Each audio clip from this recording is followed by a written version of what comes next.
We feel very blessed that our job is to wake up and go write music with insane songwriters. And each other. And each other, because y'all are insane. Things are just happening so fast, and we're in the thick of it right now. We've had a lot of firsts this year. First time signing a record deal. First time signing a publishing deal. First time me and you ever wrote a song. First time living in a state other than Georgia. First time we played with a band. First Whiskey Jam, first time going on tour. First sold out headlining show. What? You're gonna puke?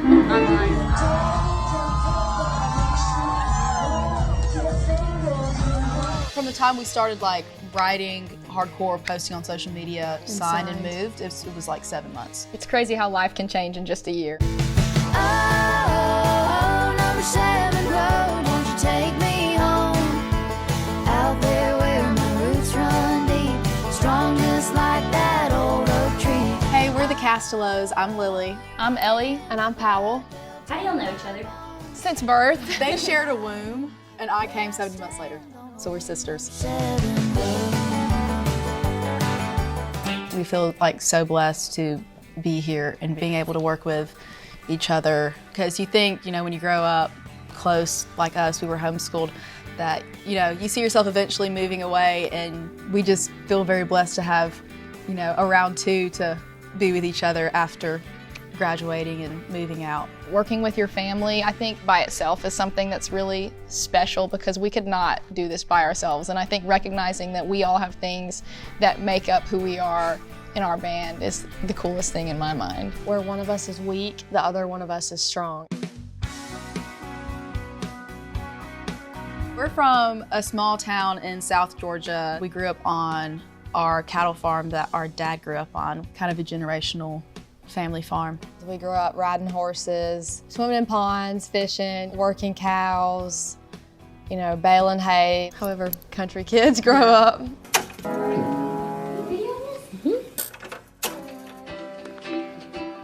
My dad's side of the family is really musical. We grew up singing in church. Our grandmother, she taught us how to play our instruments. The whole like us actually like posting on our social media happened because I was sitting in the deer stand with my friend. He was like, hey, I think like y'all should post y'all stuff on like Instagram and TikTok. I think people would like it. And I was like, are you sure? Like, I don't know. We posted a video of us singing a Tyler Childers song. That was the first one we ever put out. And you kept on looking down, and like with each refresh, it was getting more and more views. And it probably got like 200 or like 300,000, like which to us was like, that's a lot of views. I mean, that is a lot of views. That's a lot of people. And everyone was talking about how out of time the banjo was. It was actually really bad. It was. I'll take the fault for that. Mind your business. It's like, I'm sorry, we weren't expecting you to see it. But we're very thankful for that video. We are. Amen. Everything we posted pretty early on got a decent amount of views, and it was like a couple months after Something in the Orange came out, and I was like, if we record a song that's trending, will it get views?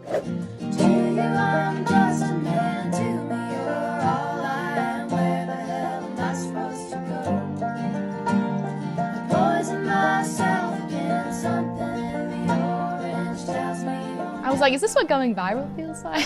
And then we posted ourselves singing Way of Triune God by Tyler Childers. Old times screaming and shouting, go up, tell it on the mountain. Faith too strong to be left out and way of the triune God.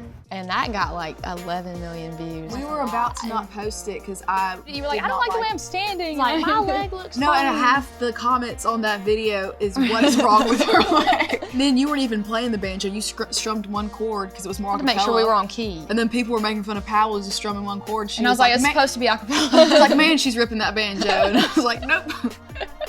But it got a lot of views. After our first video blew up, I mean, I was scared because Daddy didn't want us to get TikTok.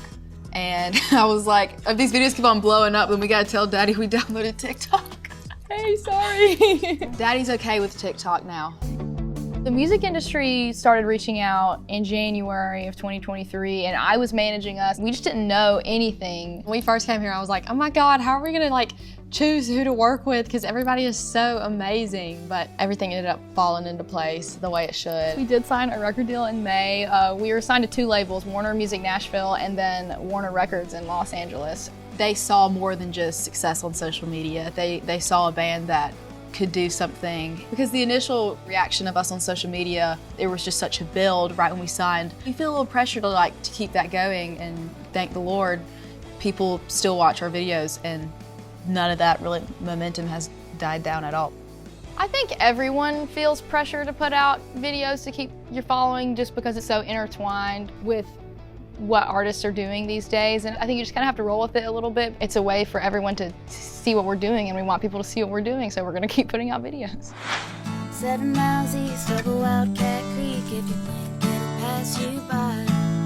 Our first song we released is a song called Number 7 Road that the 3 of us wrote with an amazing writer named Hillary Lindsay. That was our 3rd ever co-write. It's almost kind of like a narrative about us and our hometown and our granddaddy. That was why we wanted that song to be like the first song that people heard from us.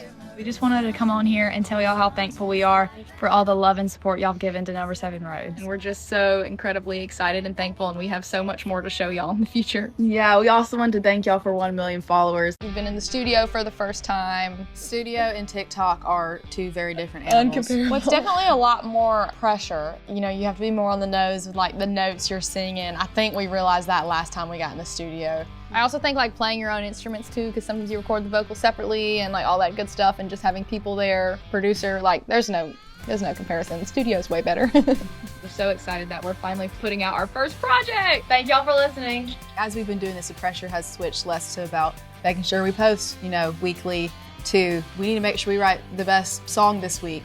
Now that we moved up to Nashville, we work every day. We write 4 or 5 songs a week. We're super excited to finally start touring and put out more music. Playing original music live is a lot more fun than playing covers. We love playing live, so I think the live show will always be the most fun, most important thing to us. But now that we have music out, I'm really excited to see people's reaction to our original songs. I would say something that's really important to us is to be good role models to young girls who look up to women and look up to women in country. We have a bunch of amazing women in our life. I think it's important for young girls to have someone to look up to. I remember going to concerts and thinking, oh, I want to make music the way that this music makes me feel. And I want to be that for other people when they hear our music. I just feel so lucky to share this dream with my sisters. So thankful. And this is only the beginning. You said that late. And this is only the beginning. Dun, dun, dun. Career timeline in 30 seconds, go. So our career Wait, timeline, and also just Wait, pause. No, nobody's going to see my smile lines on the camera. Okay, well, it's good you have them. That means you're happy. That was good. Sometimes you gotta wing it. Get it, girl.